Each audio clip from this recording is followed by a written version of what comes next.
Hello and welcome to the Medical Ancillary Sales Podcast. I'm your host, Michael Berg, joined as always by Vivian Hudson. Viv, I'm a little sick today, so I'm hoping your pipes are okay. You can do a lot of talking. But this is a cool topic that we have today. We thought we would cover, there's so much emphasis on MACRA and MIPS right now. I asked you to come up with your top 3 programs that supplement or complement MACRA and MIPS and help those scores.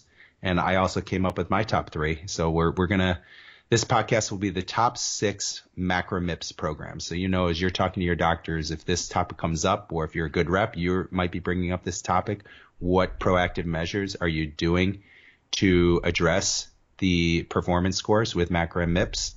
This would be a good topic for you. So, Viv, I'm going to start with you. Yeah. What's next? What's on my top list? Well, before I say that, it's a really important time to start talking about it now, because the first assessments need to be in by the end of March.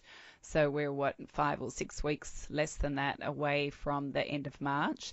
So now is a good time for doctors to start putting these programs on their radar, that if they don't make them this time, then that hopefully they can improve their scores for the next time around, because it will start affecting their reimbursements. So one of my favorites would have to be the autonomic nervous system testing, just because I guess that's been close to my heart for a number of years now. One of the conditions my mom had before she passed away was neuropathy, and any patient that has neuropathy is more prone to falls, and falls is high on the agenda for a priority measure for MACRA.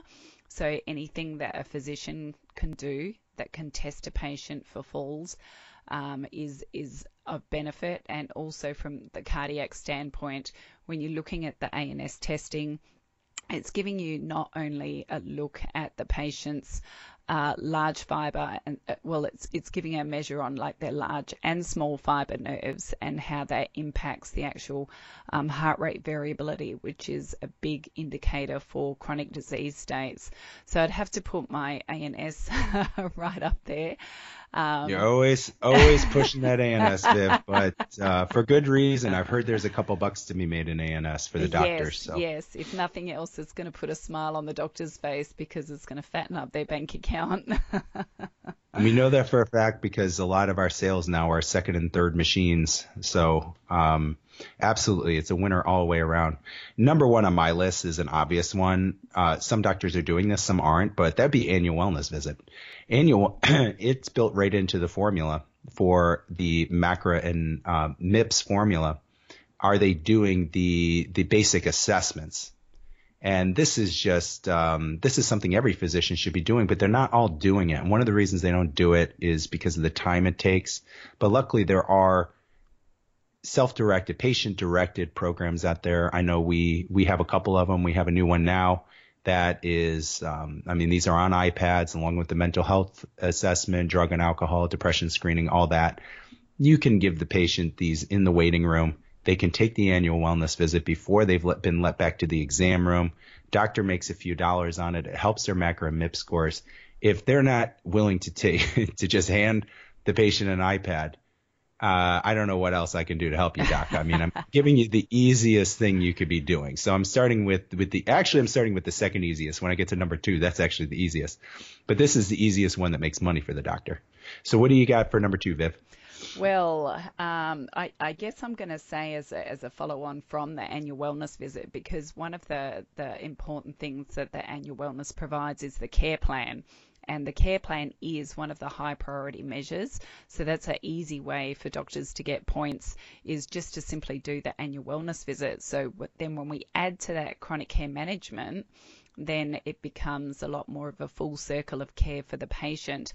And MACRA and MIPS is all about quality outcomes for the patient, and empowering the patient through that monthly support that they get with chronic care management also helps to complete the circle of communication, because part of what chronic care management does is it helps physicians to get on the same page. So if you look at a lot of your patients, they will have 2 or more doctors because of the various chronic disease states that they've got going on.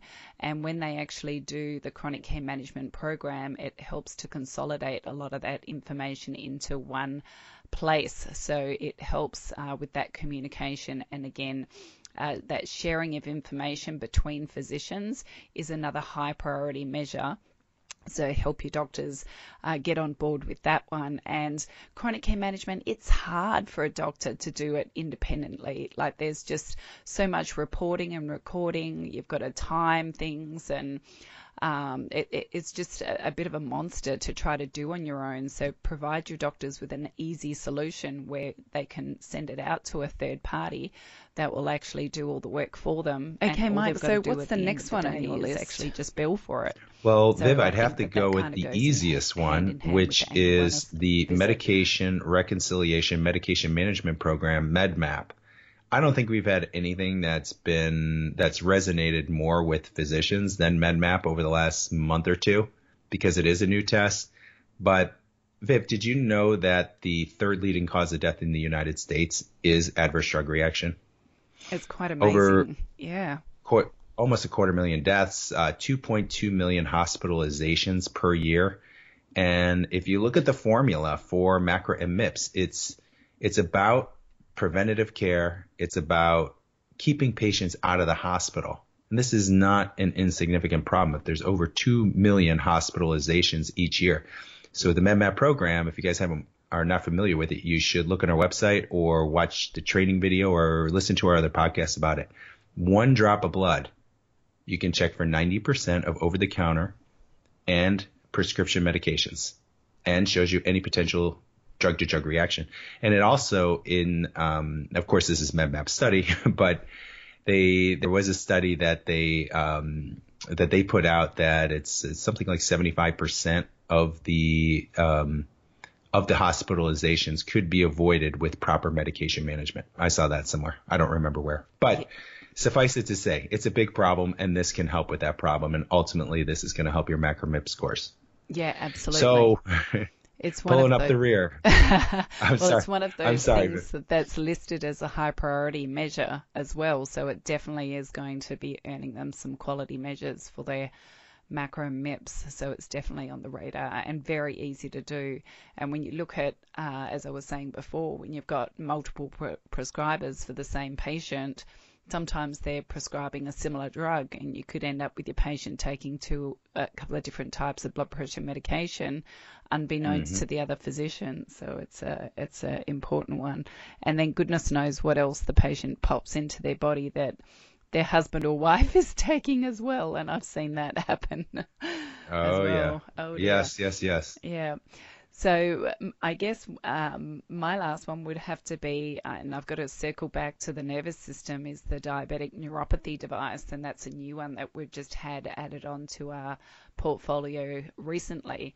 And one of the important things is, again, with MACRA and MIPS, is fall prevention and being able to test for things that will help patients to fall less.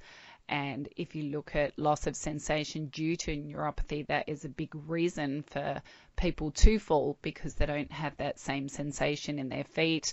Sometimes they get like a toe drop that's starting to occur when they have like the larger nerve fibers are affected, and that causes them to literally trip over their own feet.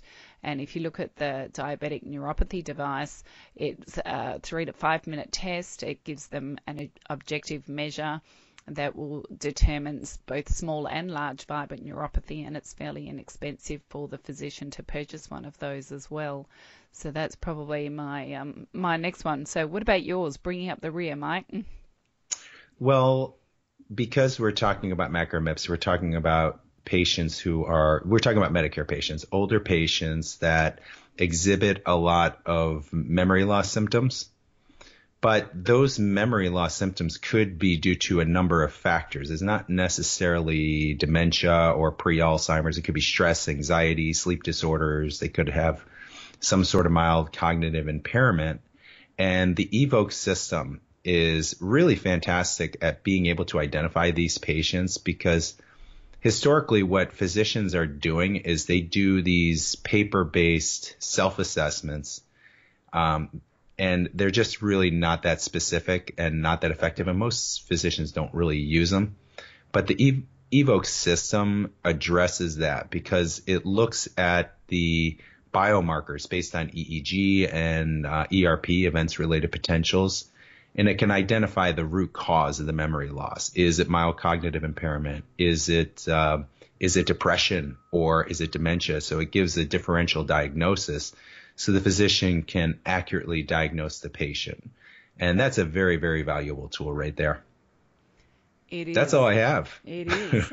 Well, that's a pretty good list. And coming up the end of the quarter, not too far away, the doctors need to be getting their MACRA MEP scores put in, and be looking toward the rest of this year to see what's going to happen with their reimbursements in the years ahead. So it's definitely going to be something that they're probably looking for people to be a resource for them. So if you can give them some easy solutions to help them gain points, you are going to be on a winner. Absolutely. Absolutely. Well, thank you, Viv. Thanks, Mike. We'll talk again next week.